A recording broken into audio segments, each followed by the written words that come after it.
My name is Chavis. I'm from the Johns Hopkins University Applied Physics Lab, and today I'm going to talk to you about utilizing machine learning to protect the Internet of Things. And I just want to set the context for this talk. I'm working in an academic organization.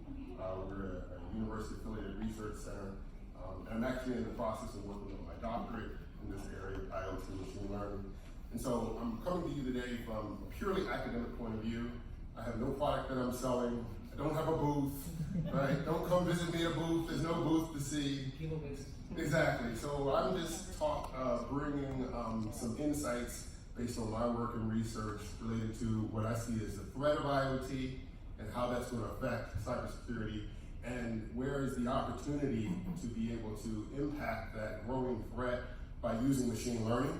So I want to motivate that, but also provide some balance to let you know that this is not necessarily a silver bullet. There are things that it can do and things that it can't do. And so that's the approach that I'm coming from. Again, no product, just offering facts that I'm willing to have a conversation about if you agree or disagree on, but that's my motivation for this talk. All right.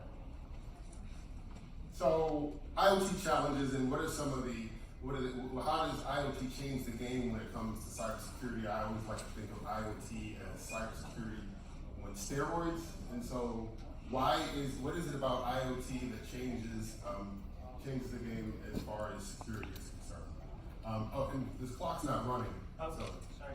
that's okay. All right, I'll talk forever. Going now. That's right. I'll talk forever, but right now I've got 20 minutes. It hasn't changed yet. All right, so some of the challenges that IoT brings that changes the game as far as security is concerned. First, there's a notion of diversity and a number of items, and I'm going to talk a little bit today about how diversity changes how you approach security. Diversity from a manufacturing point of view and diversity from a product's point of view, so we're going to touch on that to motivate it. There's a notion of scale. And how the number of devices are going up, so I'll offer some thoughts on that. And then there's a notion of complexity. So those are the three areas in which IoT is changing the game. I'm going to motivate that and then show you how examples of how machine learning can start to address that. All right. So let's start with, being an academic, I always like to start with first principles. So definition, what is I lost my slides. Okay. So what is the Internet of Things? So it's a term that is new, but it really isn't new. It's all coined back in '99 by Kevin Ashton, which is all about a way in which you can have devices be mapped with physical objects in a way that give them some level of awareness. And this is the ITU definition for Internet of Things, and basically it maps down to three things. You've got things that exist, trash cans, light bulbs, and tables, and shirts, and toilets, and everything. You've got devices that are associated with them, and those devices can have some communication capability and either some sensoring or some processing capability. And then you've got communication capability. And so for this, we'll call it the internet, but any kind of network that supports those devices that are tied to those things, that becomes the Internet of Things. So you've got, smart water bottles, and you've got smart everything, right? And so what comes out of that is that IoT enables transforming virtually everything, right, to a networked, intelligent device. And so I just want to take that, and I'm sure I'm talking to a group of people that buy in here, but wrap your head around everything, right? And so everything can have a device, right? And so IoT is going to increase device diversity because everything, you're going to have all these different devices and all these different manufacturers trying to provide capabilities for the devices. So that's going to happen. Number two, IoT drives massive adoption scale. All right, again, just want to kind of make sure you're kind of really wrapping your head around what that means, and I'm going to have an equation that ties this together in about 2 slides. If you think back in 2015, there were about 1.5 billion smartphones in the world, and we thought that was a big number. But with IoT, these numbers, I've read all sorts of reports they're all over the place. Anywhere from 75, 100 billion devices we're going to be dealing with connected to the internet by 2025. It's going to be everywhere, and so we are on our way to literally trillions of devices. I think I saw the book out there. I actually heard the talk trillions. And if you haven't seen it, I had no plug. I'm not getting any kickbacks, but it's an interesting take on how the scale for IoT can evolve, right? So IoT definitely is going to increase scale. I'm struggling with this clicker a little bit. Yeah. IoT is definitely going to increase the scale. All right. Third thing is increases the complexity. All right. You're going to have connectivity from all these interesting ways in which you're going to create new attack vectors from all sorts of interesting ways. So Bluetooth, 5G, near field, Zigbee, lions and tigers and bears, oh my. I mean, there's just all these different ways that you're going to have connectivity to the internet, each of them presenting their own issues, each of them increasing complexity. So IoT increases security complexity. All right. So when you think about that, I'm going to throw this equation up. Being an academic, I like to kind of start from equations. And if you look at this equation of cybersecurity risk, it says that the risk is equal to the threat level times the probability of attack times the points of exposure times the cybersecurity measures implemented.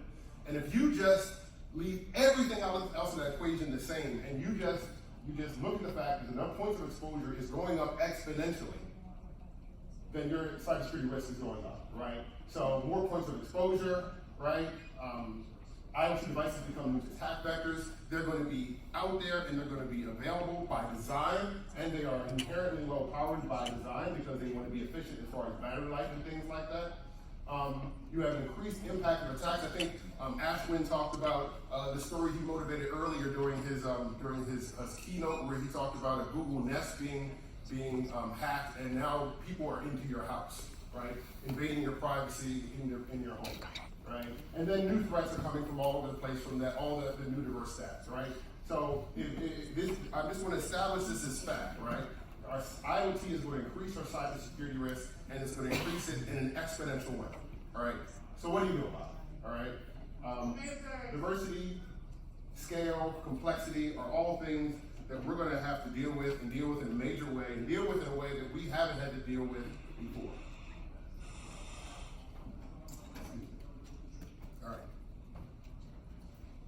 So I'm here to offer some insights based on some of my research and my work as to how machine learning can help this fight, right? IoT is producing, creating an asymmetric battlefield, right? Because of those three areas that I just motivated at the beginning of the talk. And so what I'm offering to you is that automation, analytics, and machine learning can help in this regard. And so what I want to do is talk to you about ways that it can help, how you go about doing that, and then also giving you some balance and some context as for what it can't do and what you need to do to prepare for it. So, what is machine learning? So it's nothing new. It's been around for a long time, but it's a concept where machines can start to figure out things on their own. It's been around for a while and it's being applied again. You probably all are very familiar with this, but you know, if you use your phone and your phone can tell you who you are, my iPhone, I look at it, it knows what I am, that's machine learning, right? And so machine learning is being used in multiple different fields. The toolbox is deep and broad and complex. There's lots of tools in that toolbox, and they're being used in many different fields successfully. What I would contend to you is that right now what we're seeing in machine learning is very focused applications of machine learning that can do some specific things. And what we're asking for machine learning and IoT is different from some of the things that you're seeing used, like for your cell phone, for facial recognition and voice recognition and things like that. Partly because for machine learning, for those cases, you have a pretty set data set, and you have a lot of ground truth. In IoT, you have a very rapidly changing data set, and you don't have ground truth. By design, people are trying to hide the truth from you, right? So, although what I'm presenting to you is that there are lots of different ways that machine learning, through supervised machine learning, where you don't know what the data is, through supervised machine learning, where you have some data and you can train on it, or reinforcement learning, where you're trying to support a number of you have some goals you're trying to meet. Those are applied, but IoT is a little different. But let me show you some of the ways that they have. But before I do that, I want to talk about how do you go learning, and then how do you go about deploying it? So machine learning really, it's all about the data. And so the first thing that you need for machine learning is you need sufficient representation of data. And the way that you get that is that you have to centralize things. You have to capture this data, and this data has to be well understood and relatively clean. And I won't go deep into that word clean. I can have a whole lecture on that. But you have to have some semblance of trust in that data. So first it starts with being able to sensorize that data, all right? Providing those insights into the data. The next thing you need to do is you need to have some smart people. Well, they're trying to make it so that you don't need to have so many smart people with sort of automated AI. But you need some smart people that understand data science to be able to then take that data, put it in context, and develop models that are going to answer your questions. And I really want you to really think about that. Machine learning is not just something you go to Best Buy, let me get some machine learning, I plug it in and it works for me. You have to apply the machine learning for your data, for your situations, to be able to provide you with the insights that are relevant for how you're using it. So it becomes a very personalized thing. It's not something you can buy off the shelf. If somebody's saying that they can solve your problem without knowing your data and your environment, I would go running, right? Because they can't. All right. Again, I have nothing to sell. I'm just telling you this from an academic point of view. You can't. All right.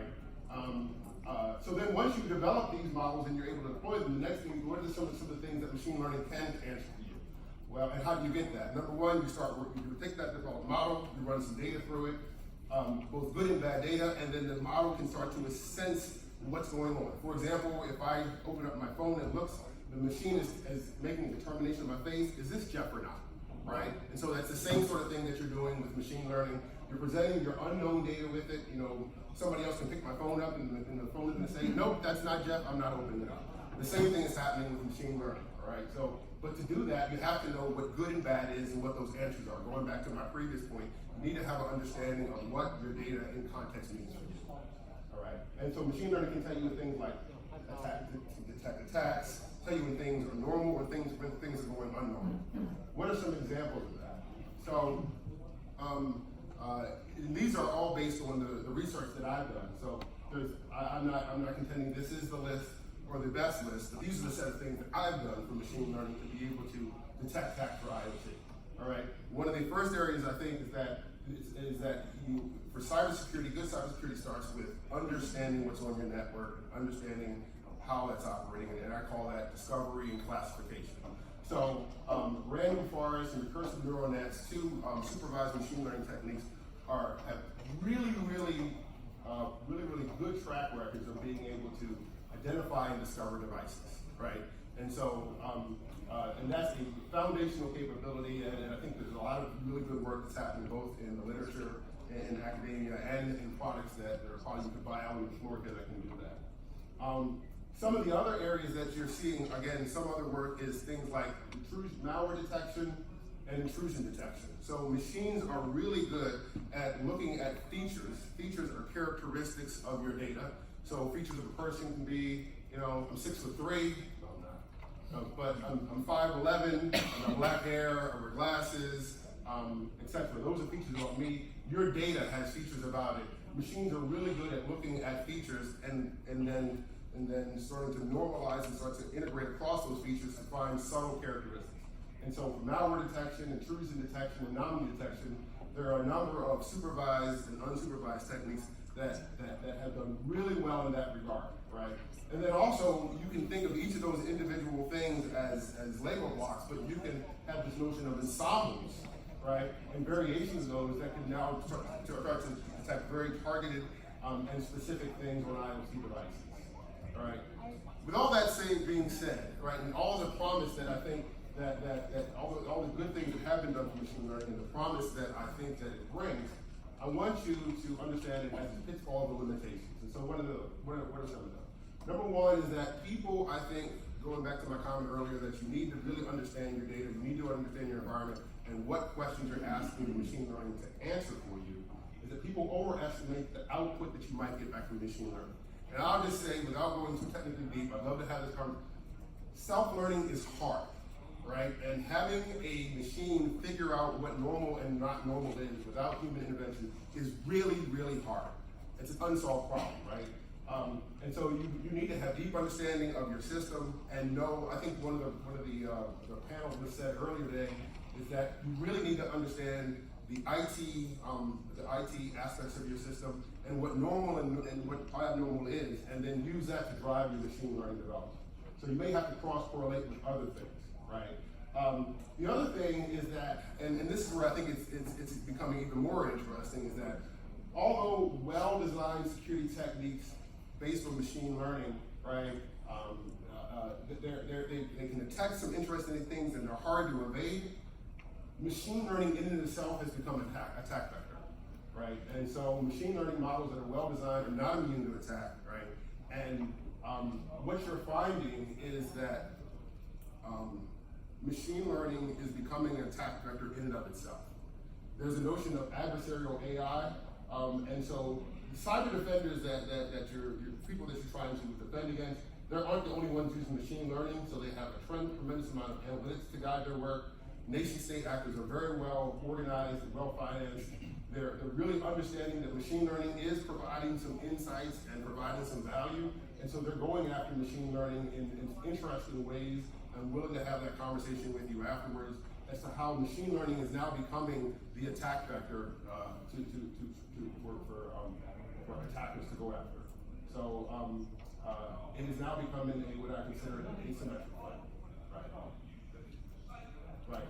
So in conclusion, what I've done today is I hopefully motivated the fact that IoT changes the game as far as cybersecurity is concerned, from scale, diversity, and complexity.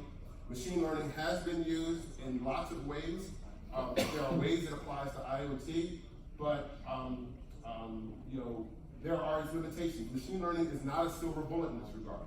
And so the way that you apply machine learning directly, and as you're talking to vendors and as you're considering machine learning, you need to not only consider the product, in my opinion, but you also need to, and having the right products and the right skill sets as far as data scientists to understand the data, but you need to combine it with deep system and mission knowledge to be able to get maximum extent, right? It's not something you can buy from the shelf. Machine learning answers specific questions, and you have to know your system well to be able to guide and how to answer those questions for you. Machine learning tools are rarely designed to fully replace existing traditional toolkits, right? There are a number of protections that you have in place, and they mentioned it earlier today, things like signatures, right, and just good cyber hygiene. Machine learning is not a panacea for that, right? It is a tool that fits into a broader security approach, and it provides you with nuanced insights if used in the right way. That can be very helpful. Right. I'm really struggling with this side. That thing doesn't like you. There we go. Right. So I didn't touch on this, but I just want you to I want you to take this away from you, is that machine learning, when you use machine learning for your phone, you think it's giving you an answer, but really what it's giving you is a statistical probability, the likelihood that something is happening, right? And if you have a small number of things, that statistical probability is manageable. But when you're at the scale of IoT and you have something that can tell you with 99% effectiveness that it's something, and you're dealing with trillions of devices, that 1% of error can actually be quite substantial, right? So although you can start to drive these models to a very high level of statistical probability, it's not an absolute answer. And even in cases where you have 99, very high levels, you have to take this into account of the larger problem that you're dealing with to be able to really understand what's going on. And then my last point is that, the second to last point, that machine learning can tell you about known threats, but this 0-day thing, that's a hard thing to solve. And machine learning really can't solve that for you in and by itself. It can be part of a process to figure that out, but won't solve it for you by itself. And then lastly, the landscape is changing very quickly, and with attackers, we're getting really smart and realizing, you know what, there's this tool called machine learning. It is providing some insights, and so not only am I going to go after your weak link, but I'm also going to go after that tool that you're using to protect yourself with things like adversarial AI, all right? So with that, I think I've got 20 seconds left. I will open it up for questions. Yes, sir. So do you find that, so as people are becoming more connected, right, they're on Facebook, so they're sharing their lives, they have a watch that's monitoring their health, they're pushing that out to the internet, that there's this general like lack of concern about security. Like the society as a whole is changing and saying, you know, it's unlimited. I don't care as long as my refrigerator is giving me my grocery list. I'm okay with, you know, a little bit of intrusion, right? How does that really impact? Yeah. So how does that impact, you know, the whole machine learning approach? That's a great point, because one of the things that you're seeing with sort of cyber being, I mean, IoT driving connective technology so deeply into our lives is that we almost think of security of an IoT like the same thing we think about our hot water heater, right? You buy it once and you just plug it in and it just works, right? But to your point, you know, with a connected endpoint, you have, you know, this increased attack vector. And so starting to educate the consumer, right? Start to educate people that this technology is good, right? But it's not something that you can trust as inherently as you would the things that it's connected to is a real problem, And so one of the ways that I'm looking at in my research to try to use machine learning is to use machine learning as a mechanism to start to sensitize and alert people on what some of those issues. Real quick example, I bought a new treadmill. I bought a treadmill a few years ago that had an Android One tablet on it. That treadmill was connected to my internet and hasn't had an update in years. So you go to buy a new hot water heater, and that thing has a 15-year cycle. It's like having Windows 1, Service Pack 1, completely unpatched, connected to your network with everything else on your network, right? So that's sort of the situation that we're setting up to. And so machine learning can start to sensitize even consumers about the threat that they have within their house. Great question. Thanks, Jeffrey. Thank you.